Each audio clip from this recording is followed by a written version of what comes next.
Inside the game, inside the game of home, sweet home. No more to cry, no more to die.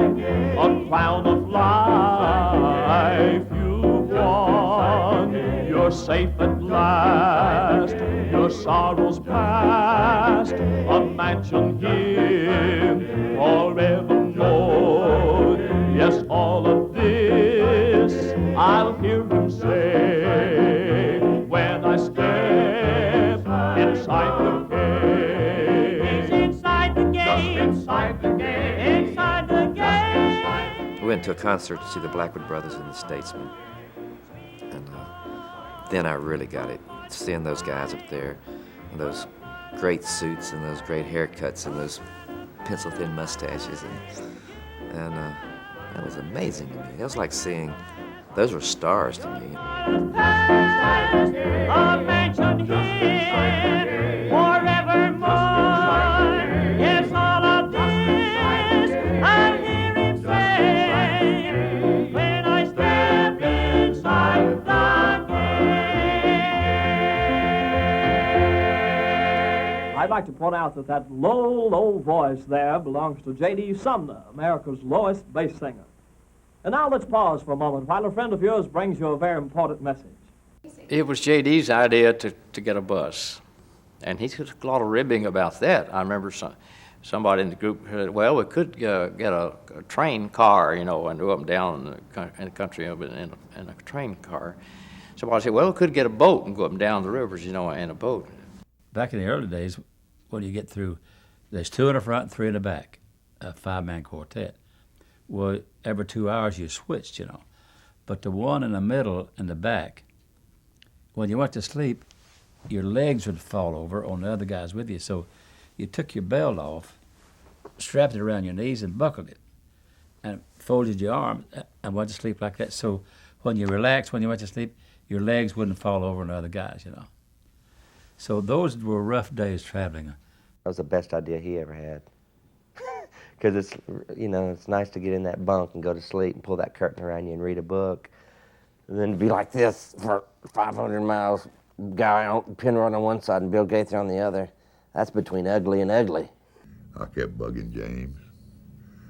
And James finally said, well, if you think you can do it, do it. And so I bought a 37 Aero coach and customized it. At first, we put in 5 big recliner chairs in the bus, and we'd sit in those in the daytime and lean them back and sleep in them at night. And then we put in some bunk beds, and at first we put in inner-spring mattresses. But that didn't work because it bounced too bad going up and down the highway. So we took those out and put in about 6-inch foam rubber mattresses. That worked. When I was in the Army, I used to take patients home and always had a Pullman. I had me a private compartment in the Pullman. And so I said, man, wouldn't that be something to have the same thing in a bus? When J.D. got the bus, I said, it isn't practical. It won't work. And coming in from, left Little Rock one Sunday afternoon going into Fort Worth, and he said, why don't you get on the bus? I want to talk to you about some things. But when I got on the bus, he had my bed ready and all that sort of stuff.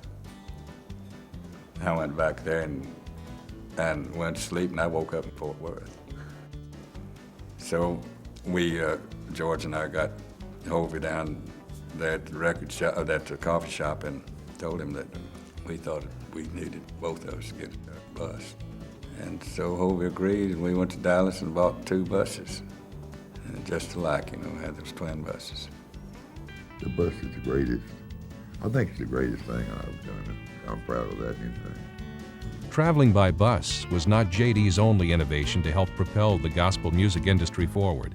It was also J.D.'s idea to begin an annual convention of quartets. We were talking one day, and J.D. said it would be nice. Sometimes we'd have concerts around the country where we'd have 2 or 3 maybe quartets together.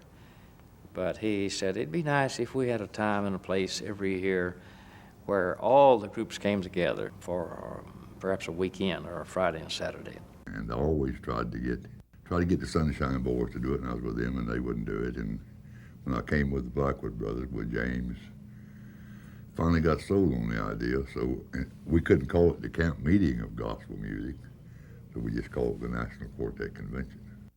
And at the same time, we organized the Gospel Music Association, GMA, and the Gospel Music Hall of Fame. We had our attorneys secure the charter for all three of these organizations, the National Quartet Convention, Gospel Music Association, and the Gospel Music Hall of Fame. And the first quartet convention was in 1957 in Memphis, Tennessee. Although J.D. would be the innovator of these great institutions, he was most proud of the friendships he cherished. I think the friendship between Daddy and Jake Hess was cultivated by two kids, you know, just having this burning desire to do nothing but sing. I mean, they were in the very, you know, together in the very first quartet that I think each one of them basically sang in. Jake is my godfather. They've always been friends. They've been, you know, for each other and a part of each other's lives since I have a memory. I don't know any two guys that had a desire to sing in a male quartet more than George and I did. Of course, those of you that know me know that I called him George. And here's how he got that name. We had been somewhere to sing one morning, and we stopped at this restaurant to have breakfast. And there was an extra chair there. And so the waitress said, well, what does he want? I said, oh, and J.D. said, who? She said, who's? And I said, oh, he's gone to the bathroom or somewhere. He'll be back. I said, just bring him scrambled eggs. And J.D. said, no, he doesn't have scrambled eggs. He wants his eggs over medium. I said, no, he wants scrambled eggs. And J.D. said, over medium. So we ordered one egg scrambled and one over medium. And then she said, well, what meat would he like? I said, bacon crisp. She said, no, sausage. And we kicked that thing round and round. And finally we ended up, he got one egg scrambled and one egg over medium, and he got ham. And the manager of the quartet got mad and walked out on us. And anyway, we referred to the guy, the invisible man there, as George. It's only fitting that we should keep that going, so that's where I started calling J.D. George. And I called him that for 52 years. But I just want you to know just how close George and I really are. You see,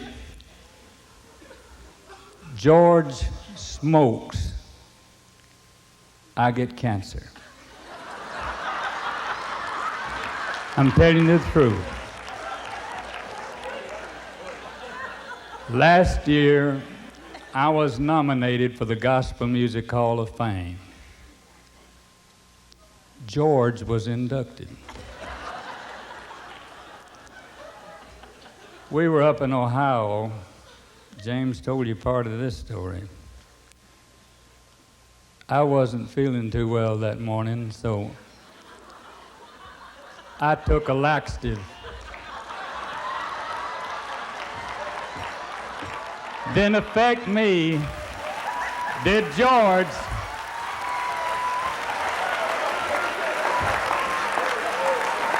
We still close, George?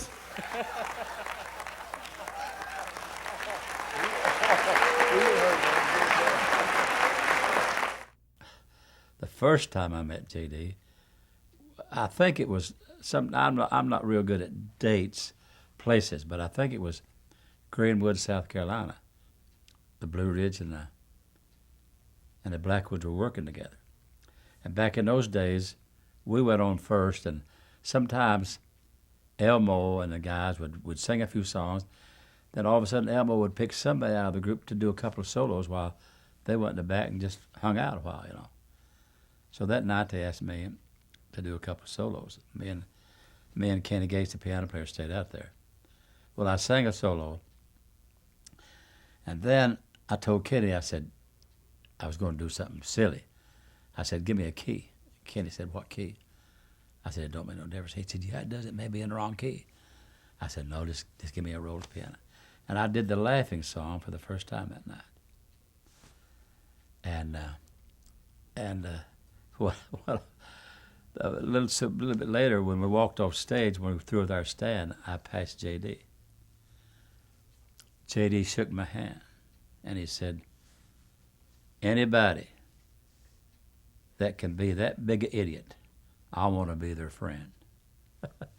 So we were friends for 42 years, J.D. and I. In 1963, the Blackwoods purchased the Stamps Quartet Music Company, and with it inherited the Stamps Quartet. The now struggling Stamps Quartet needed a boost, and J.D. had a plan. In 1965, he came to me and he said, I think to make this work, I'm going to have to sing in the Stamps Quartet. I can travel with them. So we just swapped bass singers. Big John Hall came to us, and he went with the Stamps Quartet. Rolling along, singing a song, I have him by my side. Nothing to fear, he is near. With my Lord I roll along, looking ahead, nothing to dread, no trouble come my way. I hold his hand, he understands, he's with me all the way. Rolling along, my Lord by my side. I don't worry about the storm, he will be my guide. Rolling along, in my heart there's a song. All my sins he took away, so now I roll along.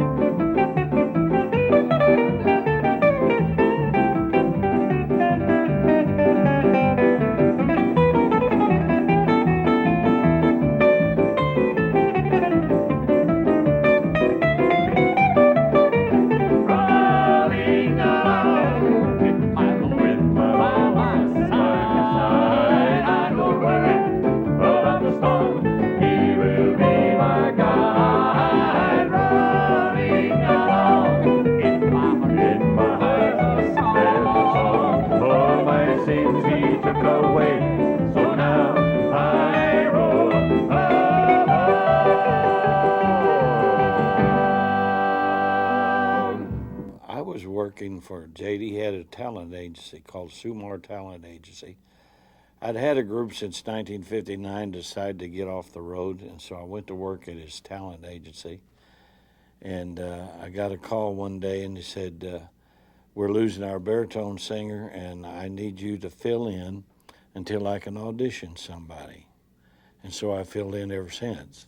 When I joined the group, it was J.D. and Ed Enoch, Bill Bays, and then myself, and Ronnie Mae played the piano. Seems that now they don't worry about telling that old story of salvation and a dedicated life. In the good old days when they preached amazing grace, in the good old days at that old country church, we would gather around at that old camp meeting ground, and the saints of God would shout and sing and pray. I can still hear them singing of those hymns, and they're ringing in my heart as they did way back then. Saints of God would start crying, singing, marching up to Zion, and they'd sing until they said the last amen. I can still see the tear stained at the foot of the altar made by sinners who were running out of time. Then the glory started rolling, and the bells from heaven told it when the biggest tear-stained maid was mine. In the good old days when they preached amazing grace, in the good old days at that old country church, we would gather around at that old camp meeting ground, and the saints of God would shout and sing and pray. In the good old days when they preached amazing grace, in the good old days at that old country church, we would gather around at that old camp meeting ground, and the saints of God would shout and sing and pray. In the good old days when they preached amazing grace. In the good old days at that old country church, we would gather around at that old camping ground, and the saints of God would shout and sing and pray. And the saints of God would shout and sing and pray.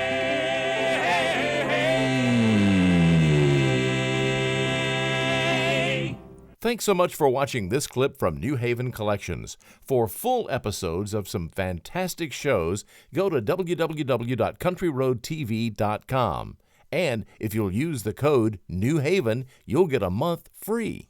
Don't forget you can see some great performances at 615 Hideaway. Click in the box above to go to their channel. Again, thanks so much for watching.